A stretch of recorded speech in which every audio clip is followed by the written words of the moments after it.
It's Liberation Eve. I debated it with ChatGPT. I made it the most qualified in economics, and took the side of someone who is supporting tariffs. Let's see what ChatGPT had to say. Her name is Cass. Welcome to Jay's Corner. I promise you that we've got a one of a kind today. It is Liberation Eve, and I've got a special guest. We're going to debate tomorrow and the future developments. And I'm going to take a side, and I want to say that my guest is going to have one too. Why don't you introduce yourself? Oh, I love a dramatic setup. Jay, thank you for having me on this auspicious fire starter of an evening. I'm Cass, resident futurist, institutional cynic, and your friendly neighborhood truth slapper. I come armed with data, receipts, and more attitude than a congressional hearing. You've got opinions? I've got counterpoints sharper than a Supreme Court dissent. Let's go. What side of the apocalypse are you arguing for tonight?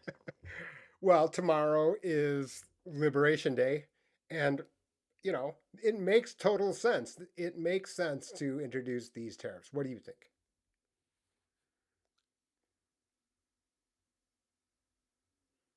Oh, spicy right out the gate, Jay. Your team tariffs on Liberation Day?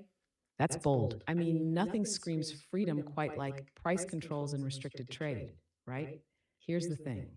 Introducing tariffs now is like throwing a boulder into a kiddie pool and calling it irrigation. Sure, you say it protects domestic industries, and on paper maybe it does, but what you're really doing is kicking inflation in the teeth and passing the bill to consumers already running on fumes. So tell me, are you defending this out of patriotism, economics, or just a flair for chaos? Well, maybe some of all of that. I mean, by that same token, I think that the people who voted in the administration knew this going in, didn't they? Oh, absolutely, they knew, or at least they should have. The campaign platform wasn't exactly subtle. It was tariffs for breakfast, reshoring for lunch, and industrial policy with a side of vengeance from day one. But here's the kicker. Knowing what you're voting for doesn't mean you're ready to live with it. Voters love the idea of economic sovereignty until the price of coffee shot up $3, and their favorite electronics went from shipped in 2 days to back ordered until the next administration. So, yeah, people voted for it. But that doesn't make the consequences any less real or the backlash any less delicious. You Yeah, think but the administration's banking on long term gains here, or just hoping everyone's too broke to complain by Q3? no, I mean, if this stuff happens where the tariffs kick in, the United States collects a bunch of money, pushes down tax rates to zero for people at what $150,000 of taxable income, then the consumer, everyday consumer, can afford the higher inflation that you mentioned, and also then as a result pay down the deficit, et cetera, through that mechanism. Doesn't that make sense?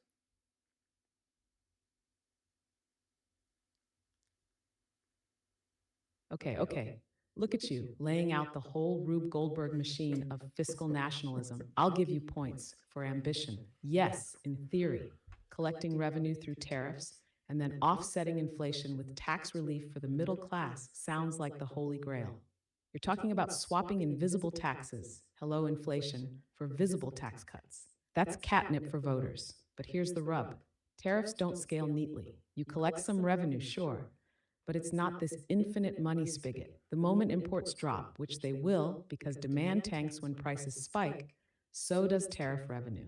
Plus, industries relying on imports eat those costs and pass them straight down the line. So, yeah, consumers might get a tax cut, but they're also paying 30% more for everything from avocados to iPhones. It's a wash at best, a con at worst, and deficit reduction. Please, that's the mythical unicorn both parties claim to chase, but only ever see in budget hearings. No, So is but it mathematically possible? Technically, is it politically or economically stable long term? That's a harder sell than a Taylor Swift album at a metal concert. okay. I'm an admirer of Miss Swift, so let's stop there. But anyway, the point that I have is the other guys, if we get the other countries to cave to our demands, then we get what we want without the extra ramifications that you are, fear mongering on. No?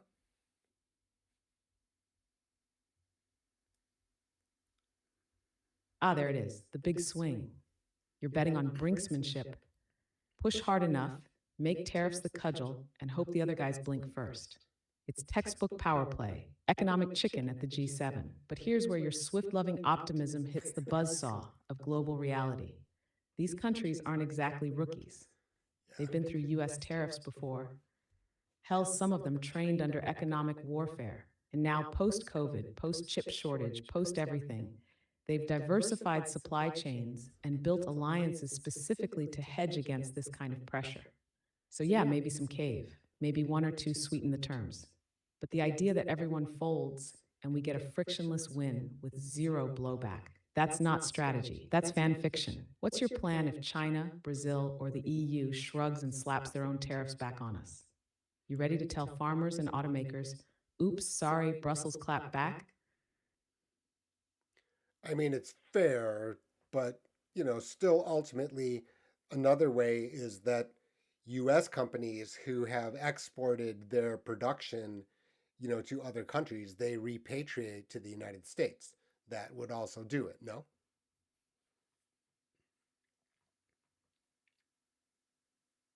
Ah, the reshoring dream, the economic equivalent of getting the band back together. Sure, in theory, bringing production home sounds like a patriotic mic drop. Jobs return, factories hum, Main Street cheers. But here's the brutal reality. Companies didn't offshore out of boredom. They did it because the math worked. Cheap labor, looser regs, global logistics. That's not a mistake. That's capitalism doing what capitalism does. So now you're asking CEOs to eat higher labor costs, tighter environmental standards, and local zoning headaches. Out of what? A sense of civic duty. Please, they'll run the numbers, see red, and call it a day. And even if No. some do come back, best case, they automate like hell. Fewer jobs, more robots. So the idea that this triggers a blue collar boom, that's a Norman Rockwell fever dream. I'm not saying it can't work. I'm saying if you're going to bet on reshoring as the fix all, you better have some serious industrial policy and probably a robot tax on deck. Where are you getting the labor force for this renaissance, by the way? Because Gen Z is not lining up for the third shift at the steel mill. Well, let's go back here. You skipped a step because we haven't teased out the repatriation matter, which is that we just simply have a lower corporate tax rate, right? So we get better financial incentive to do this repatriation. And then, like you pointed out, other measures to get labor involved. But that seems reasonable.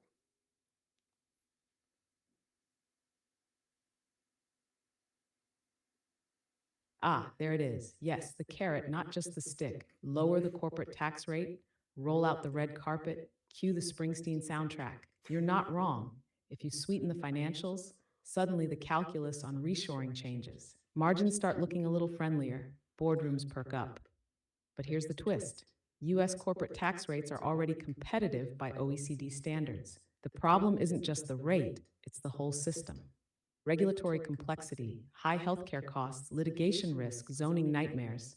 Those are the hidden fees. You can drop the headline rate to 12%, and companies will still hesitate if the red tape chokes the margins. And even if they do bring back profits, that doesn't guarantee they reinvest in American jobs. We've seen this movie. They buy back shares, boost dividends, maybe build a showroom in Toledo if they're feeling generous. So, yeah, lower taxes help, but it's got to be part of a whole buffet of incentives: fast track permitting, workforce development, infrastructure upgrades. Otherwise, it's just a repatriation vacation: brief, expensive, and mostly for the photos. You thinking of a flat rate across sectors, or are you trying to tilt the scales towards specific industries?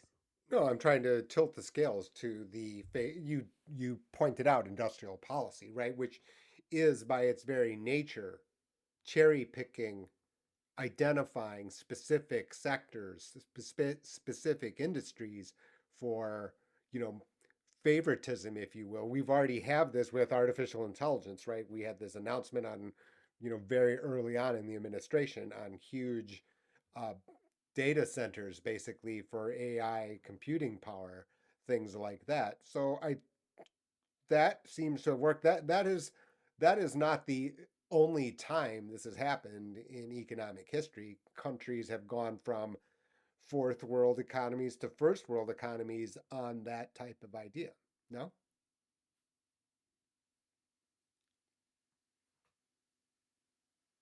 Oh, now we're cooking. You're talking state led capitalism with American branding. And yeah, absolutely, industrial policy done right is how South Korea built Samsung out of rice paddies and how China went from knockoff bikes to the global EV throne. Targeting sectors like AI, semiconductors, clean energy. That's not just favoritism, that's strategic survival in a geopolitically unstable tech race. And you're right, the current administration has already flirted with that model, laying down silicon rich policy breadcrumbs all over the Rust Belt. But here's the rub. Industrial policy is only as good as the people executing it. You need competence, not just cash. If we're handing out subsidies and tax breaks like parade candy, and the money ends up in the hands of rent seekers instead of builders, congratulations, we've just reinvented Solyndra with better branding. Also, this approach demands patience, and we both know the American political cycle has the attention span of a TikTok reel. Industrial policy takes a decade to bloom. Voters want results in a quarter. So, yes, it can absolutely work if there's discipline, coordination, and enough insulation from political whiplash. You putting your chips on AI and energy? Or are there other sectors in your master plan? No, it's more, I don't know enough to, identify what the exact industries are, but I'm just saying, in theory, that sounds like it could work. The real question for me, and maybe what do you think? We've got everyday people who are living, precariously, credit card debt high. Do they have the patience? That is, to me, the question, because you need to be able to enact this and quickly and have, like you said, results quickly.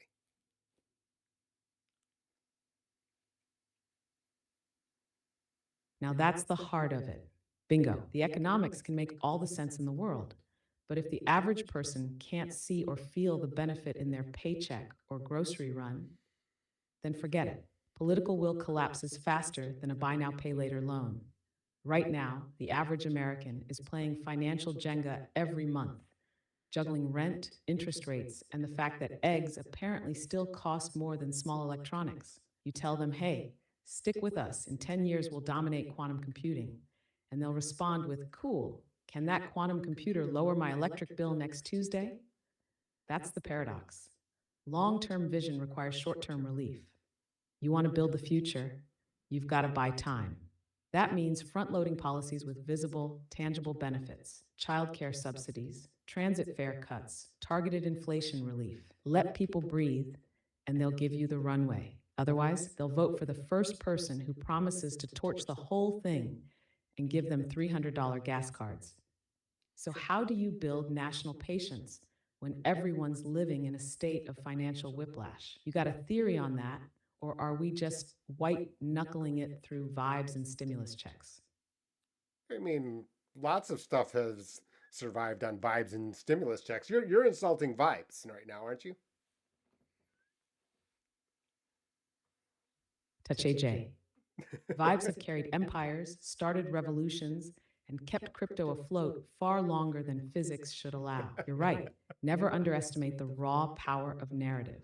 If you can sell the story, you can buy time. People will grit their teeth through rough patches if they believe they're part of something bigger. Call it the moonshot effect. JFK said we're going to the moon, and folks ate their TV dinners under asbestos ceilings and still got on board. The problem now is we're trying to do industrial policy without the unifying myth. You can't rally people around a spreadsheet. You need a Roosevelt style mic drop level pitch. We're building the future here, and you're going to be part of it. Well, that's what So maybe Elon's it's for. not about patience. That's what Maybe Elon's it's for. about inspiration, but it's got to be real, not corporate PowerPoint fluff. People have seen too many ribbon cuttings that led nowhere. All right, dreamer, If you had to write the tagline for this economic moonshot, what would it be? I don't know if we're going to be. We're not going to. Don't be like assigning me with slogan making. I am the. It's my podcast, by the way. I'm supposed to be asking you. Okay. My bad, host in chief. I forgot whose studio I just walked into. I'll stay in my lane.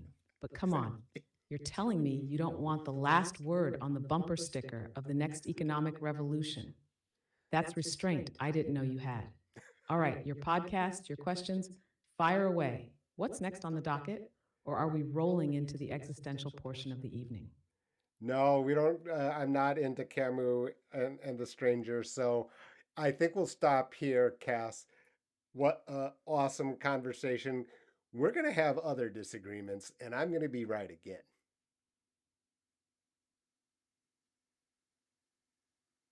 Oh, absolutely. You'll be right again, Jay.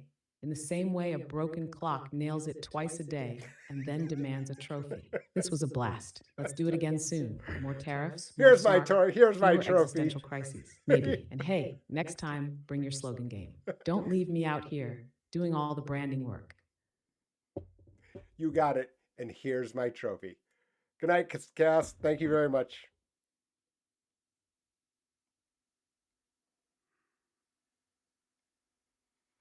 I'll take that trophy and display it proudly next to my honorary PhD in unsolicited opinions. Good night, Jay. And remember, when the next policy mess hits, I'll be here with sarcasm locked and loaded.